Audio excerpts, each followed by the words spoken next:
So,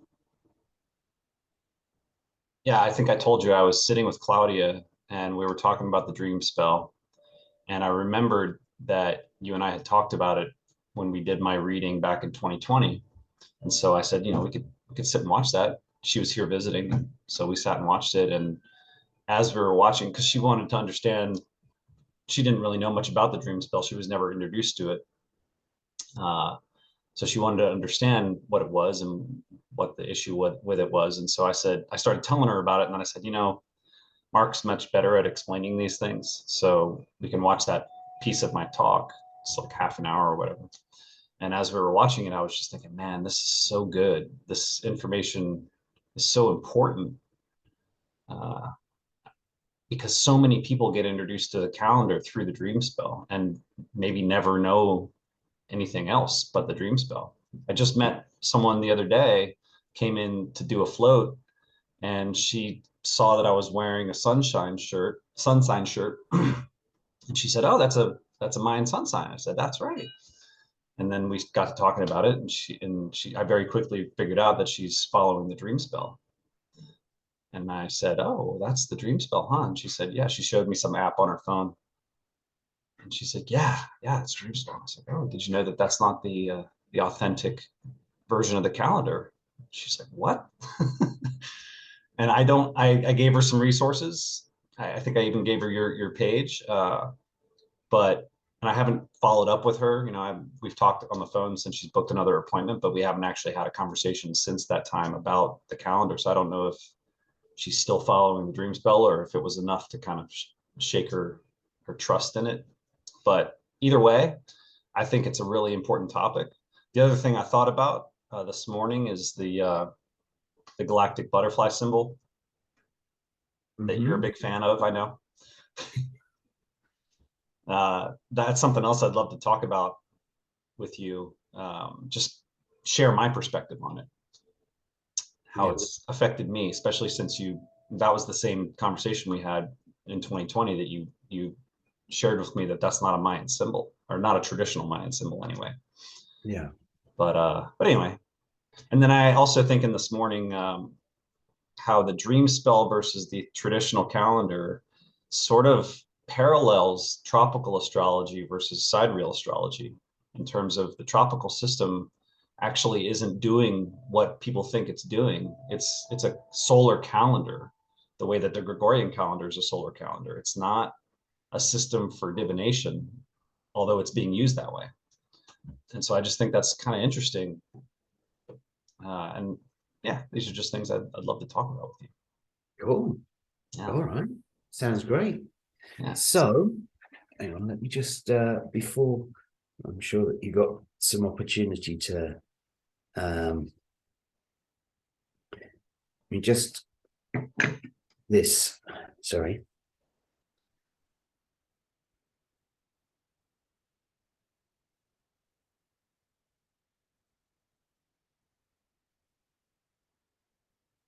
Turn the volume off. Right, good. Okay. Yeah. So, okay, let's try and take those things in turn then and talk about each one of them. If I could And preempt the that, dream spell. yeah, I was Sorry? going to say if I could preempt it, maybe Yeah. a bit of a history lesson about the dream spell about Jose Arguelles, I think his name is. Arguelles, yeah. Yeah, kind of that's I think really important, is just where it came from, what he's about. Yeah. I don't really know much other than just what you shared with me a couple of years ago. Yeah. So the first, I guess, I think it was 1972 that Jose Arguelles wrote the book, The Mayan Factor, and started, kind of like working with that knowledge. And to be open and fair about everything, we have to remember that places like the highlands of Guatemala, at that point in time, the communications, the infrastructure were terrible to non-existent. The elders would have been highly persecuted for talking about that kind of thing, because between the government and the church, it was very highly suppressed. And so it was very dangerous to be working with those kind of things with the calendar and that. And so they literally had no voice. I mean, we're talking about a time when, you think 1970s, making an international phone call was challenging at the time. How's an elder in Guatemala going to be making even a phone call at that time? And so let's say that there was a vacuum, and along came Jose Arguelles, and he was given some information which came from a guy called Tony Shearer, as far as I understand. And with it, he wrote his book and then created this system, which was called the dream spell. And the dream spell was based on a 260-day count using 20 glyphs and 13 tones, as they were called within his system. And it was based on the glyphs, the days, or the energies of the Mayan sacred calendar. And in particular, it was using the Yucatec version. Now, as far as I understand, because I'm certainly no scholar in the dream spell or kind of thing, but it was based on the work of Diego de Landa, who wrote his book about the account of the Yucatan back in the 16th century, after having kind of like first, I would guess, befriended the local people. He certainly went along to a lot of ceremonies, studied kind of like the Mayan traditional practices of the Yucatan at that point in time, and then burnt all the books. He was the book burner. Okay. So this guy goes along and does this. And one of the things that he observes is a ceremony, which I believe, if I remember rightly, was a couple of days after the New Year, which at that point in time, he described as being on, I think it was the 17th or 18th of July. But that was recorded in the Julian calendar. We would now see it as the 26th of July. And he said, this is their new year. Okay. So now this was then taken forwards. And this system called the dream spell was worked out. Now, there was a very interesting account of it in a book by a friend of mine, a guy called Jeff Stray, wrote this wonderful book about 2012. He wrote it back in about 2006 or so. And it was a compilation of all of the kind of things which were associated with 2012, all of the kind of things which came in, kind of like from different systems and different places and different people and all that kind of thing. And as part of that, he talked about the dream spell, because obviously Jose Arguelles was a great proponent of the whole 2012 kind of thing. And interestingly enough, it wouldn't really add up in his calendar, which is kind of like a bit of an error. But the problem is that his mathematics was out, and there was about 3 pages in the back of Jeff's book with errors in Jose Arguelles' calculations. And so the calendar is wrong.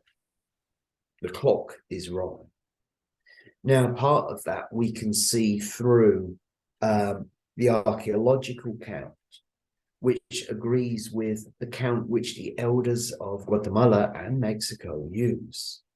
And they call the true count. Of course, it's the true count. It's the only count. The dream spell is a false count. Maybe that's the way we should call it, the true count and the false count.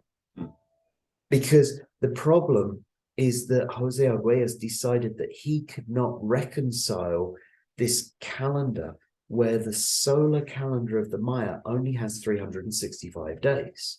He needed to add that Gregorian leap day in somehow. And so to keep his New Year date the same, because in the Mayan systems, and there are 2, One is the one which is followed in the highlands of Guatemala, and one is the archaeological count. But in each of them, the new year is, well, in the Highland count, it will be on February 19th of this year.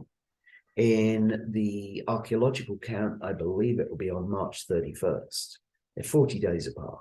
And basically, what will happen is that because it's a 365-day count, every 4 years, it will move back one day against the Gregorian calendar. Okay, that's the way that the Mayan systems work. If you look in every Mayan codex, if you look in every Mayan source, you will see that they have the long count, the Harb, and the Tzolk'in working on 360 days, 365 days, and 260 days. There is no 365 and a quarter day or 0.2428 or whatever it might be count. And so I guess this caused a problem for Jose, because what he did was he said, right, okay, well, leap days, they're not going to exist. So 29th of February is this day which magically his calendar just stops for a day, as far as I understand. Please forgive me if I'm not correct with that, but I understand that they just kind of like leap over the leap day like it doesn't exist, so that they keep their day out of time, their new year, pegged to the 26th of July. Okay. And he said, I think that was something to do with the heliacal rise of Sirius, but actually, from what I understand, the heliacal rise of Sirius in the Maya lands is actually closer to July 14th rather than July 26th. Anyway, please forgive me if I haven't got the exact ins and outs of the calendar going. The long and short of it is that basically his calendar is rather like a clock that stopped 500 years ago or so. And so it shows a system of time, but it is not in harmony with the natural cycles of our planet as the current Mayan sacred calendar is. And so as a result, we might as well be tuning into the Gregorian calendar, because we're tuning into a man-made system. And I used those words quite deliberately, because, so people have said to me, well, he got authorization from the Vatican or something like that. I'm not sure whether that, for me, gives it any more credence, because it was the Vatican that was suppressing these other systems of time before. So, as far as I can kind of feel with the dream spell, I feel like it is a psyop. I feel like there are a bunch of people, and have been a bunch of people for the last 40 or 50 years or so, that have been looking for something else, that have been looking to escape from the patriarch, that have been looking to escape from a particular system of time into a more natural system of time. There was a vacuum for those people, and Jose's books and Jose's ideas filled that vacuum for them at a time when there was no voice to say, well, hang on, that's not the way that we do things. That's not really from us. Now, 40 or 50 years, that's 2 generations almost. It's kind of like getting on for quite a long time. This thing has been around. And of course, now we have, in Highlands of Guatemala, we got fast internet and all that kind of thing. The elders can get online, and there's younger people taking it up that can transmit it. And certainly, I would say since the mid-90s, the information that the dream spell is not correct has been around. Now, it's been slow on the uptake. I would say that certainly moving up to 2012, there were more opportunities for people in Guatemala to get online. There were more opportunities for people to travel to Guatemala. Civil war's over. It's an open country. Infrastructure is getting better. People can come down, check it out for themselves, and find out there is no dream spell in Guatemala. this I'm a red resonant sun or whatever it might be, and the Mayan elders might be looking and going, what's that then? Because there is nothing like that in the Maya cosmovision. Now, this, of course, like anything else, when you've been putting your effort, your energy, and your spiritual energy, you're following a system, and we're kind of like we're putting all our money on this horse or whatever, only to be told that's not a horse, that's a donkey. Oh, well, what am I going to do about that? Well, sometimes people are going, oh my goodness, you're absolutely right. I can see that that's a donkey. Give me a horse right now. I want to see the real thing. And the way that I see that is that the first introduction that we have, we start off walking, and then when we're 5 years old or something like that, our parents get us our first bike, and we learn to ride a bike for the first time, and we get that independence. We can go further now, we can have more fun and all that kind of thing. But we ride it with the training wheels, so we can't go that far. And at some point in time, we need to take the training wheels off, or we need a bike that's kind of like got pneumatic tires or something like that, so that we can actually go and do something.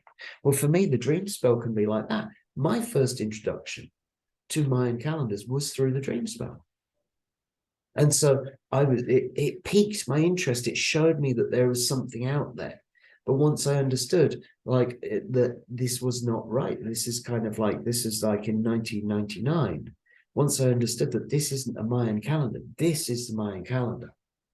That's what I chose to move on to. But I hadn't had that long on it, so I wasn't that committed to it. I wasn't that, I hadn't put so much energy talking about it or whatever, But of course, a lot of people do, and a lot of people have.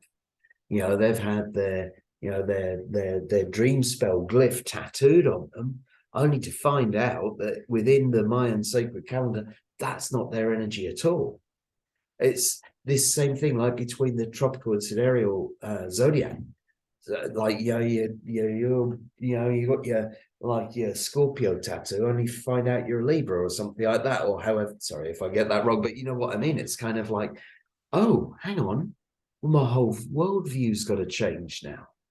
My whole understanding of this subject has got to change. I went and gave those presentations at that Rainbow Festival about them. What about that? How am I going to say, right, I changed? And sometimes we just have to hold our hands up and say, you know what? I was under the impression, I believed that this was the right thing. And now, having had more information, I understand that this is maybe not really the right thing at all.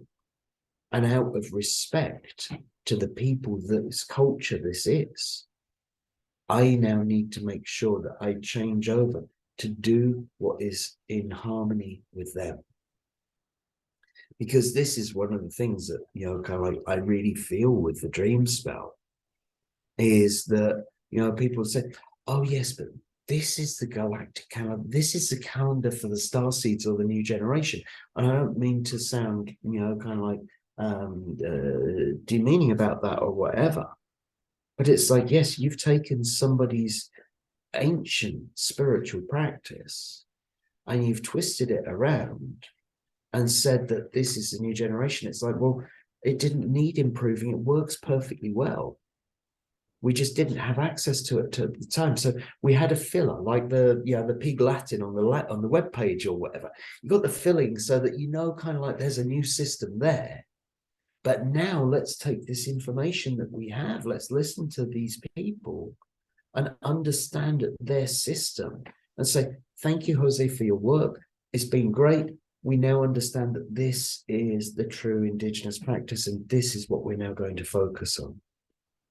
And so for me, it's a case of like, right, okay, it's high time that we turn over, because, he was asked many years ago to remove the word Maya from the dream spell because it didn't represent the Mayan people. This was, oh, crikey, I think I know it was in kind of like somewhere between 2000 and 2010 by Don Alejandro, who was the head of the Mayan Council of Elders at the time.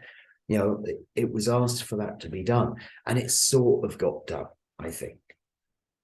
I don't think that it got done as well as it could be done or as fully as it could be done.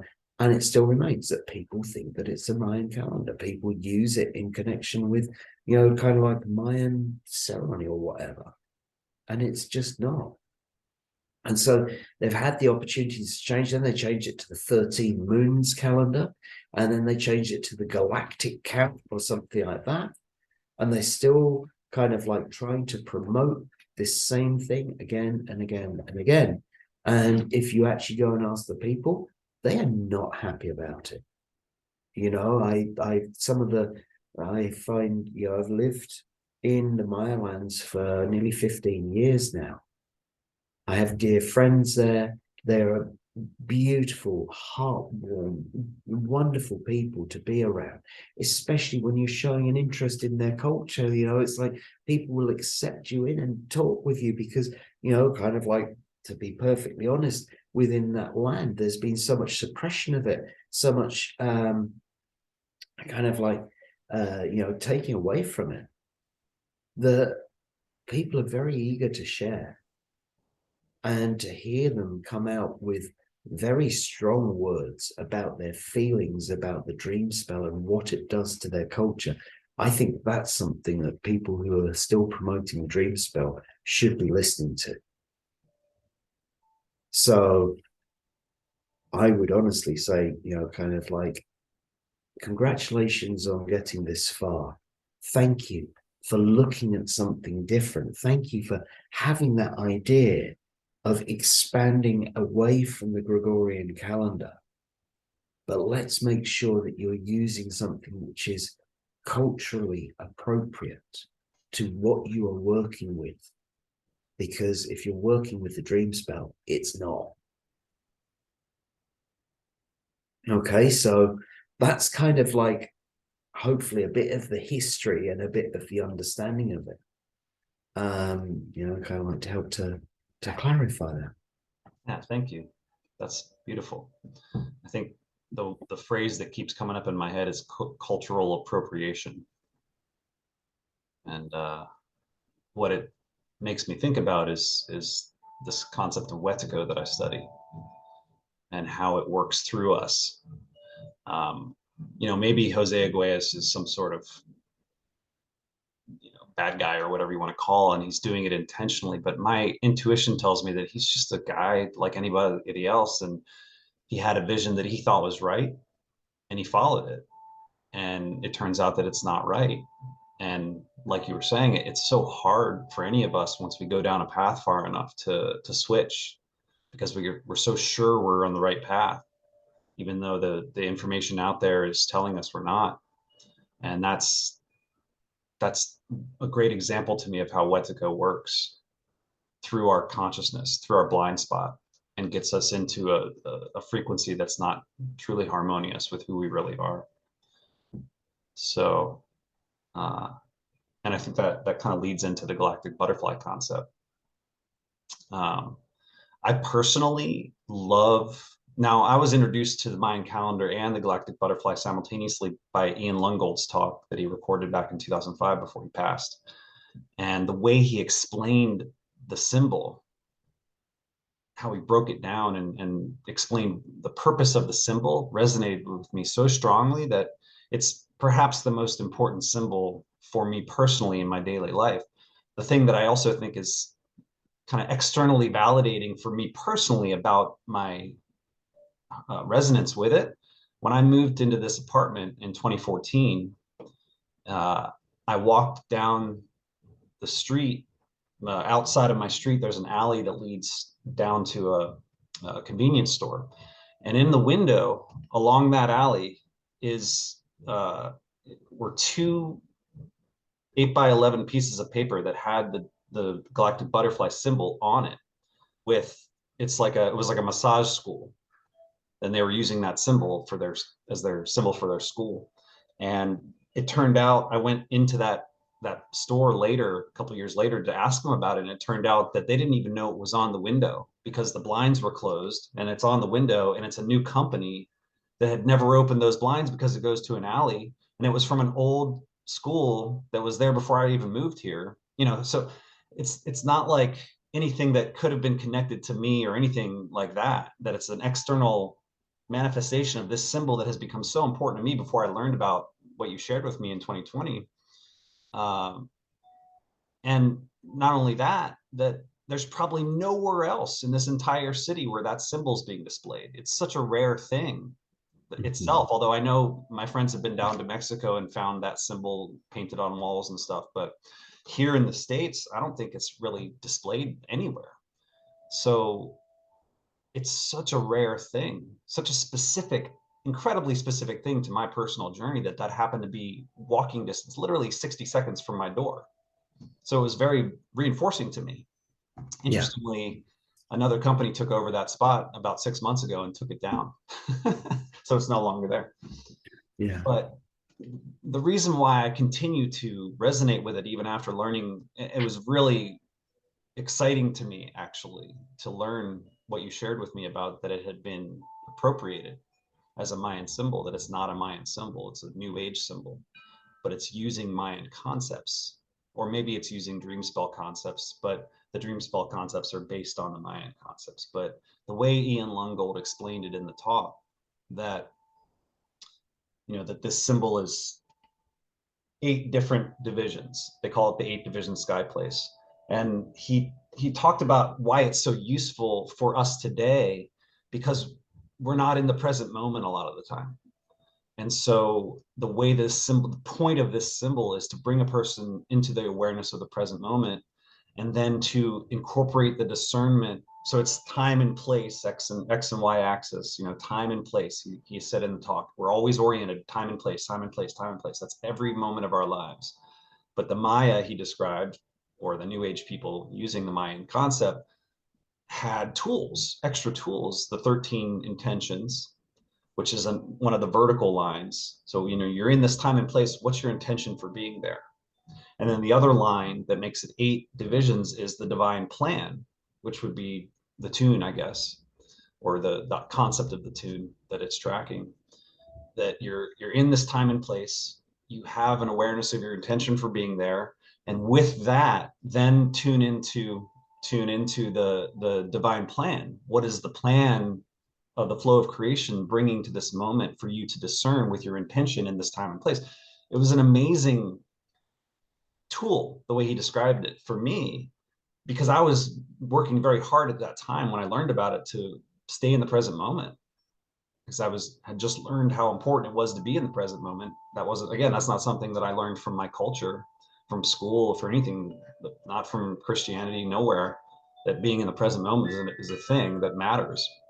So even after learning about that it's not a Mayan symbol, it actually, it made it more important to me to know that truth, because I was no longer basing it on something that I thought was ancient. I was realizing that it's something that's very new and actually incredibly important to pay attention to today, because everything about our culture is designed, especially with social media now and TikTok and all these things that are constantly dividing our attention more and more, so that we can't hold our attention in the present moment for a long time.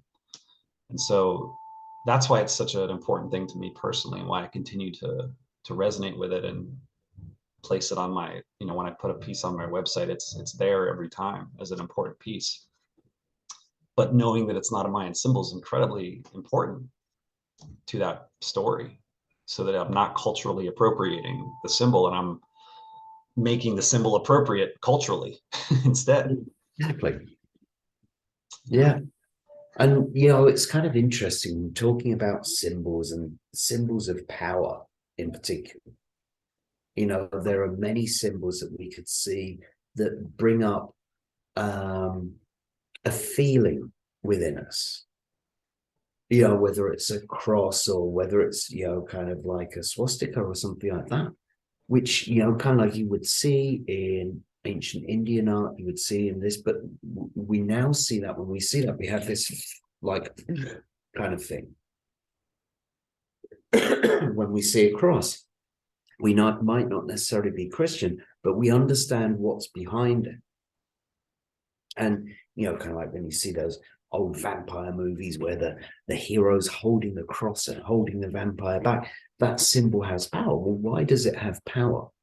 because you've got generations of people that have been praying, that have been fixating on that being the symbol of their religion. And they have been empowering that symbol in the collective consciousness as well. And it makes me wonder, with regards to the cosmic butterfly symbol, you've got a whole bunch of people that have been looking at that symbol for the last 40 odd years, that have been empowering it with their thoughts, with their meditations, with their prayers. And so it takes on a life of its own. I had a similar experience the first time that I was in Mexico, and I'd been like teaching Reiki for about 6 months by that point. And I was on this, I was in a town called Puerto Morelos. And on the wall of a house, I saw what I knew to be a Reiki symbol. And I was like, okay, I'm going to go and knock on that door.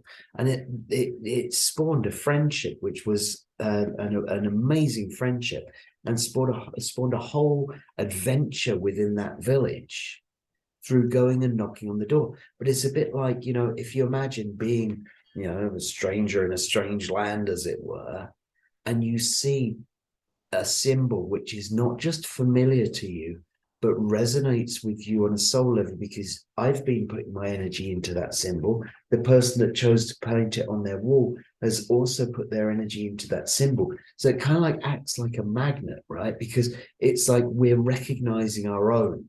We're recognizing somebody who is following a similar path to us, who is resonating at a similar frequency to us. And so for you, the story with the cosmic butterfly, it's like absolutely awesome, because as you say, they didn't even know it was there. It was like this kind of like divine marker that was your symbol to attract your attention, because it's saying, come knock on this door, because these people are of the same frequency as you. And for me, with the Reiki symbol, the same thing. And so we get these kind of understandings. So there comes a point in time where we might sort of look at it and say, well, if we looked into Mayan art, if we looked into Palenque, for example, we will find lots of crosses there. And they are not equal arms crosses like we might find in the Celtic systems. They are most definitely kind of like one with the long vertical shank and the crossbar placed, 2/3 of the way up it or something like that. Temple of the Cross, Temple of the Foliated Cross, they both have crosses like that in. Of course, these are pre-conquest. They're somewhere around about 900 years pre-conquest or something like that. There is nothing Christian about them. But they are representing, obviously, this connection between the sky and the earth, and the connection with the heart and that kind of thing.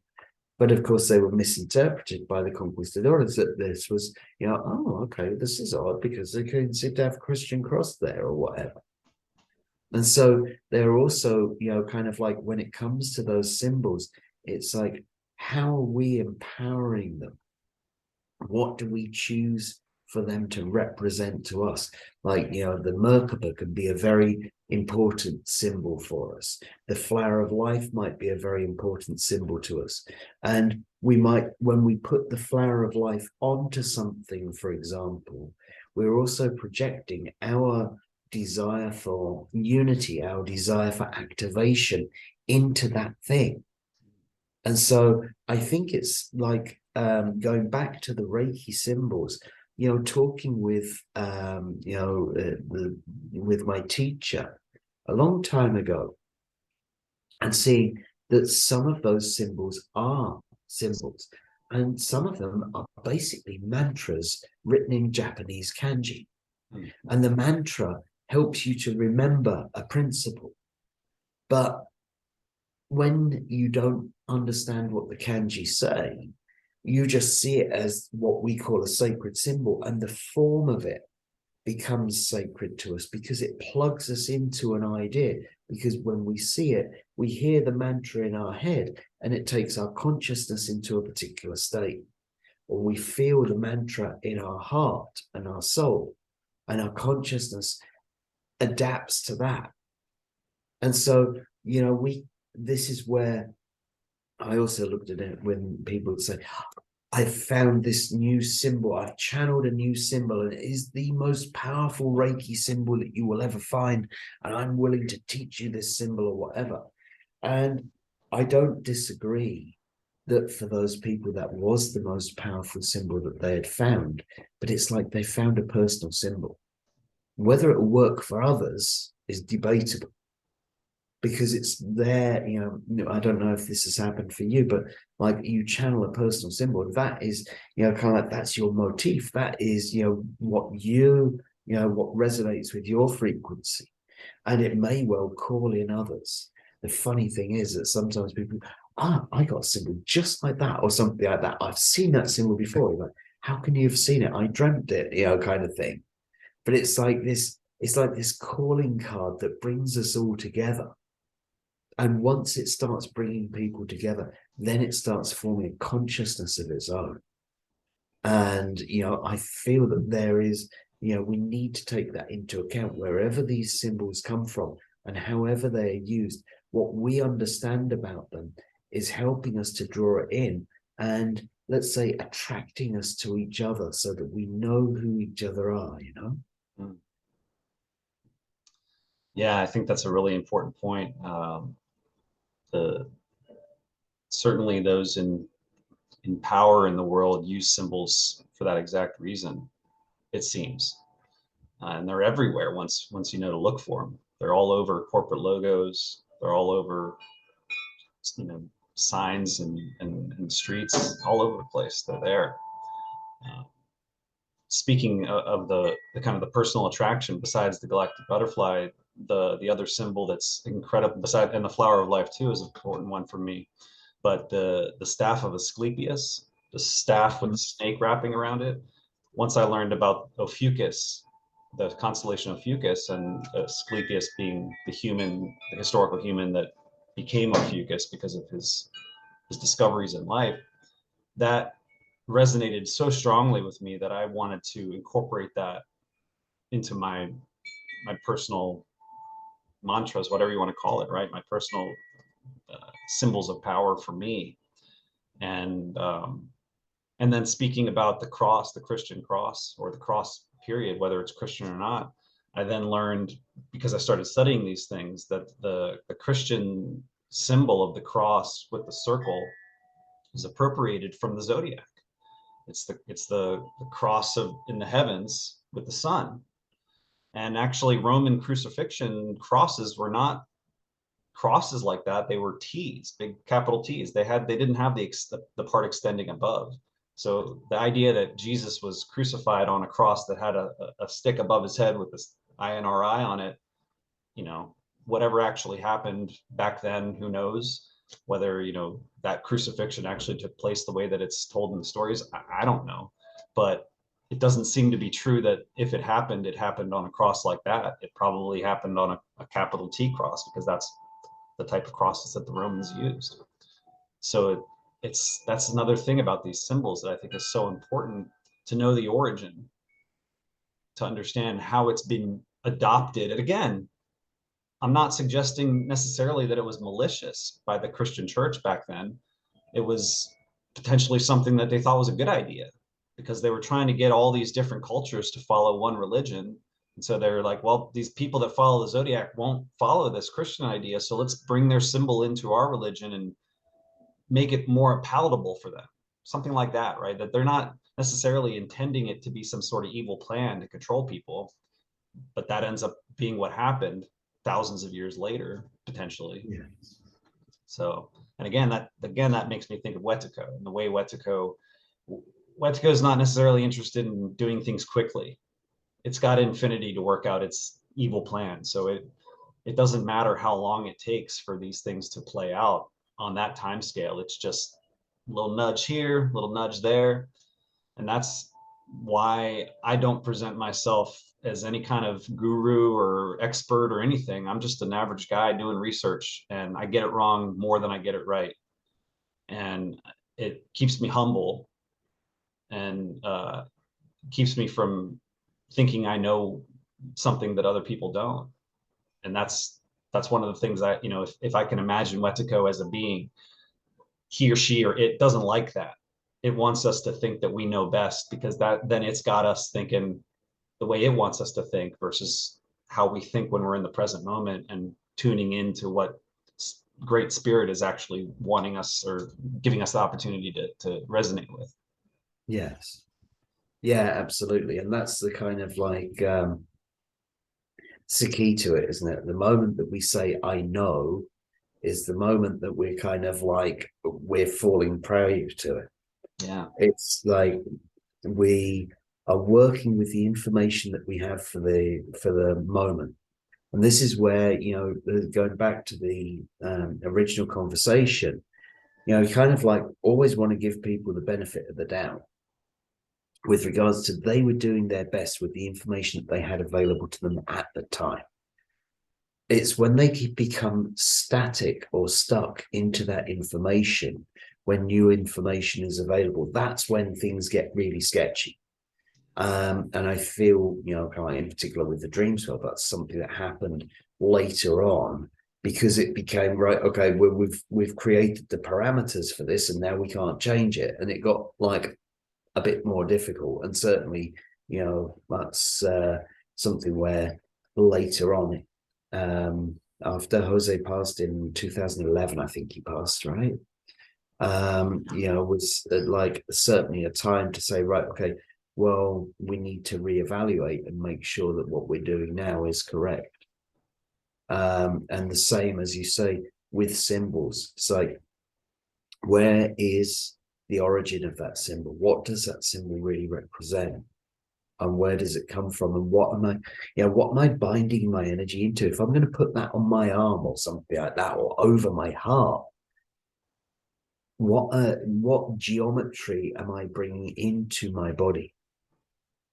Kind of like I'm a very big believer in, reality being based in mathematics and geometry being based in mathematics. We get the two things together, and geometries become very powerful keys for the manipulation of reality. And so if I just think, oh, that's a cool design, I think I'll do that. What's that actually doing on a vibrational level to shift reality? Are you shifting it in the way that you want to shift it? That's the most important thing to think about before we do something drastic, right? So, yeah.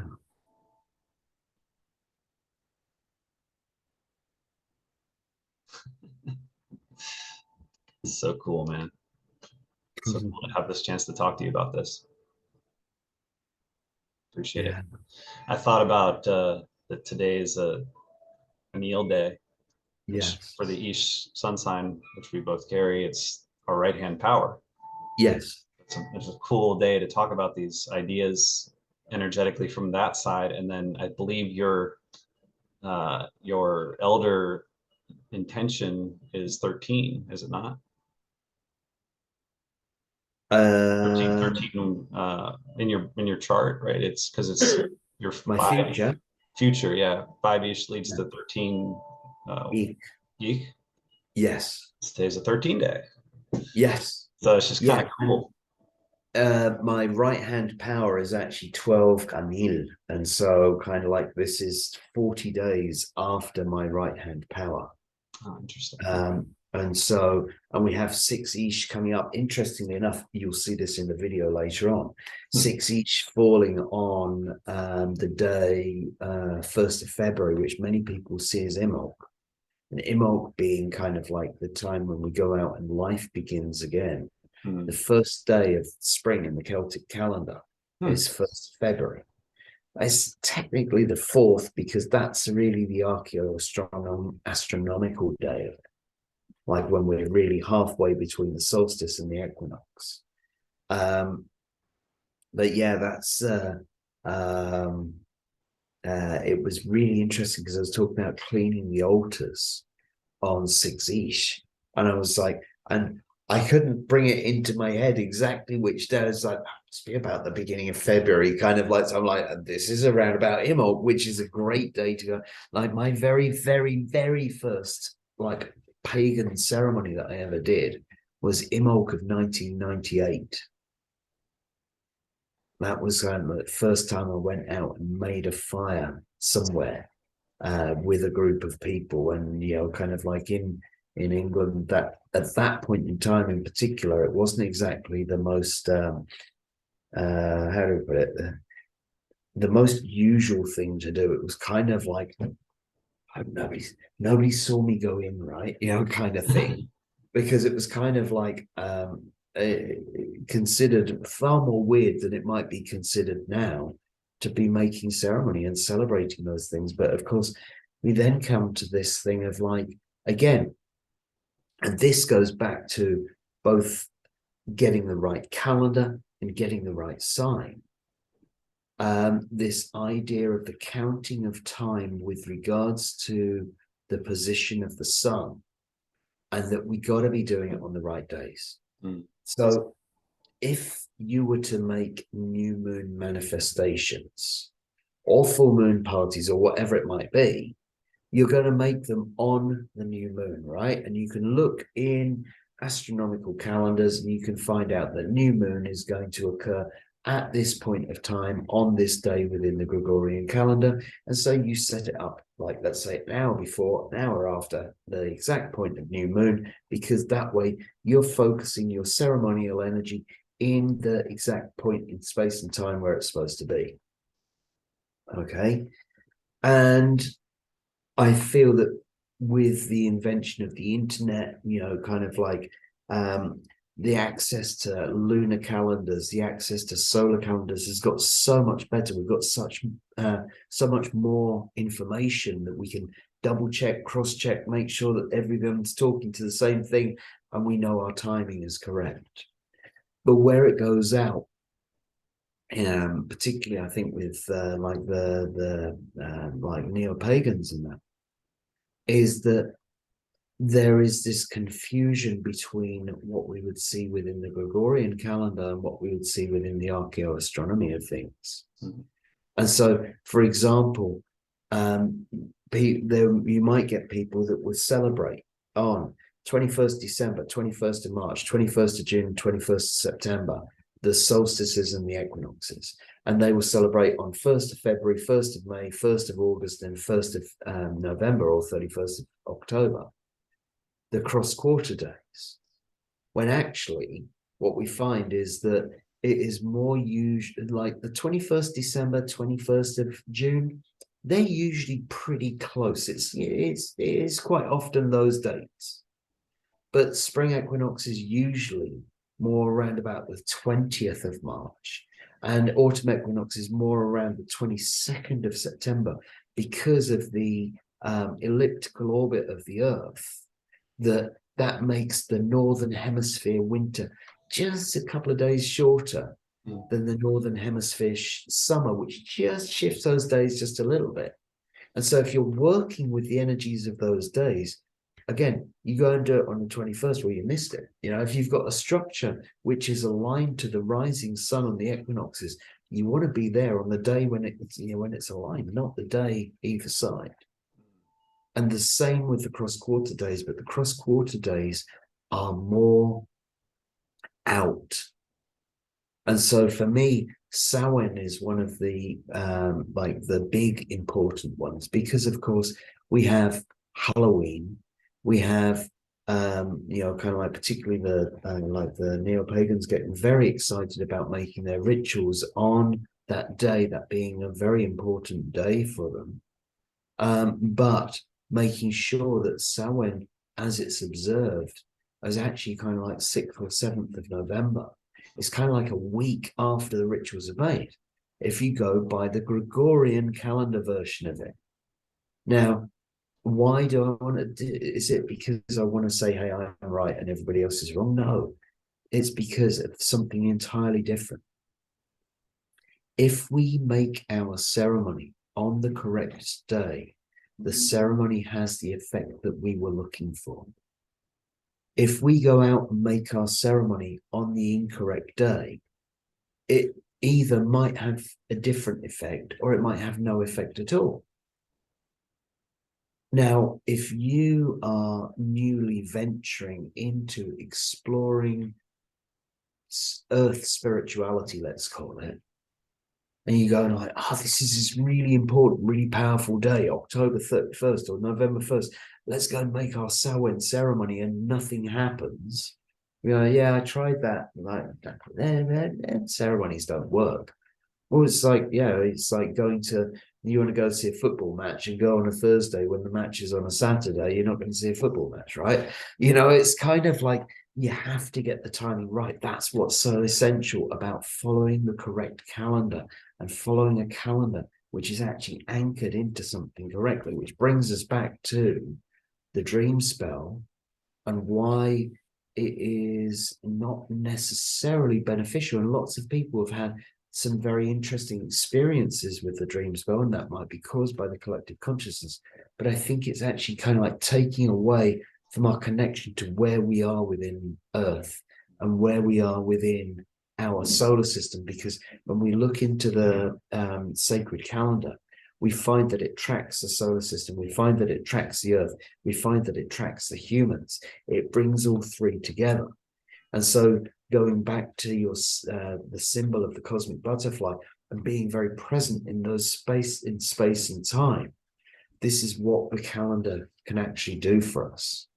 And this is why I think it's important to get it right as well. I agree 100%. So that's what I have to share about those things. I hope that's okay with That's you. wonderful, brother. Thank you so much. You're Really great. welcome. Cool. All Excellent. right. Well, good to see you again. Yes, sir. Have a wonderful rest of your day. You too. All right. Talk soon. Bye bye.